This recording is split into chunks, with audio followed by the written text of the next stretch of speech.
हिमालय की गुफाओं से लेकर कुंभ मेले की उस विशाल भीड़ तक एक ऐसी दुनिया है जो रहस्य, श्रद्धा और कह सकते हैं कठोर अनुशासन से बनी है। तो चलिए आज हम उसी दुनिया में उतरते हैं, नागा साधुओं की तपस्वी दुनिया। कुंभ मेले में हजारों साधुओं का वो सैलाब, हवा में गूंजता हर हर महादेव का जयघोष, ये तस्वीरें तो हम सबने कहीं न कहीं जरूर देखी हैं। पर सोचने वाली बात यह है कि इन चेहरों के पीछे त्याग, तपस्या और परंपरा की असली कहानी क्या है। चलिए आज इसी रहस्य को समझते हैं। तो ये सफर शुरू होता है सीधे कुंभ मेले के दिल से।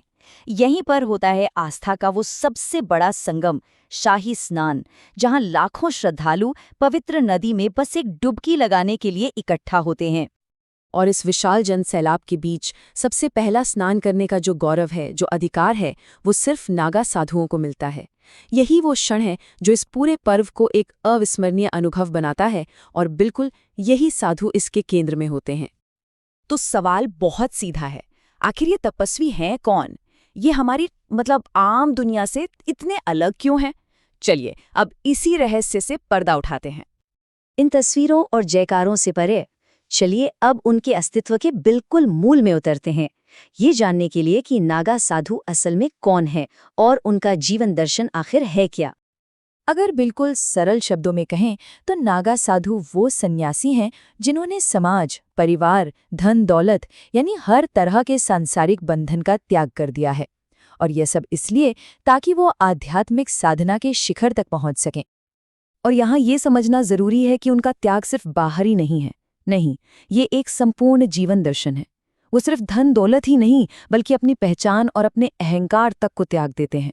और उनकी भूमिका सिर्फ ध्यान करने तक ही सीमित नहीं रही है, इतिहास उन्हें धर्म के रक्षक के रूप में भी देखता है। तो ये सोचना बिल्कुल लाजिमी है कि कोई इंसान इतना कठोर जीवन क्यों और कैसे चुनता है भला। इस यात्रा की शुरुआत आखिर होती कहाँ से है?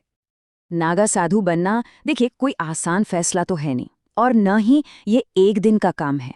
ये एक लंबी और बेहद बेहद कठिन प्रक्रिया है जिसे दीक्षा कहते हैं, एक तरह का आध्यात्मिक पुनर्जन्म।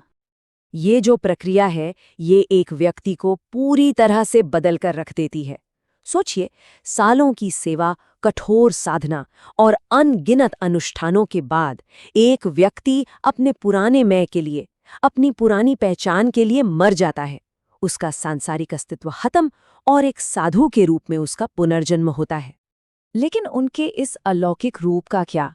उनके शरीर पर लगी भस्म, उनके जटाजूट, इन सब के पीछे क्या गहरे आध्यात्मिक अर्थ छिपे हैं? शायद सबसे पहला सवाल जो किसी के भी मन में आता है वो उनके शरीर पर लगी भस्म या राख को लेकर ही होता है। तो इसका क्या महत्व है?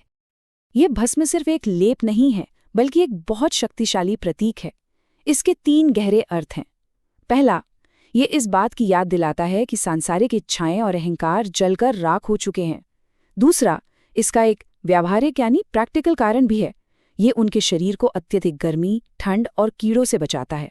और तीसरा, ये भगवान शिव के प्रति उनकी अटूट भक्ति का प्रतीक है, जो स्वयं अपने शरीर पर भस्म लगाते हैं। अक्सर उनके हाथों में त्रिशूल और तलवार जैसे हथियार भी दिखते हैं, लेकिन ये हिंसा के लिए नहीं बल्कि एक बहुत गहरे प्रतीक के रूप में होते हैं। असल में ये हथियार उनकी ऐतिहासिक भूमिका की याद दिलाते हैं। एक समय था जब नागा साधुओं को योद्धा सन्यासी भी कहा जाता था, और वो मठों और तीर्थयात्रियों की बाहरी आक्रमणों से रक्षा करते थे। आज ये हथियार उसी विरासत और धर्म की रक्षा के उनके अटूट संकल्प का प्रतीक बन चुके हैं। तो ठीक है, कुंभ मेले से दूर पहाड़ों और जंगलों में इनका जीवन कैसा होता है? चलिए अब उनके दैनिक जीवन की तपस्या और उनके सदियों पुराने संगठनात्मक ढांचे पर एक नज़र डालते हैं। उनकी दिनचर्या की कल्पना करना भी सच में बहुत मुश्किल है। वो समाज से दूर प्रकृति के बीच रहते हैं, घंटों ध्यान में लीन रहते हैं और बहुत ही कम न्यूनतम भोजन पर जीते हैं। उनका पूरा जीवन बस एक ही लक्ष्य पर केंद्रित होता है, आत्मज्ञान की परम प्राप्ति। लेकिन ये तपस्वी अकेले नहीं है, वो एक अनुशासित और बहुत ही संगठित व्यवस्था का हिस्सा है जिसे अखाड़ा कहते हैं। ये अखाड़े आप कह सकते हैं उनके मठवासी समूह हैं, और भारत में ऐसे कुल 13 प्रमुख अखाड़े हैं। इनमें से जूना अखाड़ा सबसे बड़ा और सबसे प्राचीन माना जाता है। यही वो अखाड़े हैं जो सदियों से इस कठोर नागा परंपरा को जीवित रखे हुए हैं, ज्ञान को एक पीढ़ी से दूसरी पीढ़ी तक पहुंचा रहे हैं और नए साधुओं को प्रशिक्षित कर रहे हैं। तो अंत में एक सवाल उठता है, आज की इस भाग दौड़ भरी भौतिकवादी दुनिया में जहां हम सब हमेशा कनेक्टेड रहना चाहते हैं, इन साधुओं का जीवन हमें क्या सिखाता है? उनका आत्मनियंत्रण, उनका अनुशासन और अपनी इच्छाओं से परे देखने की उनकी क्षमता, शायद इसमें हम सभी के लिए कोई गहरा सबक छिपा है। इस पर जरूर सोचा जा सकता है।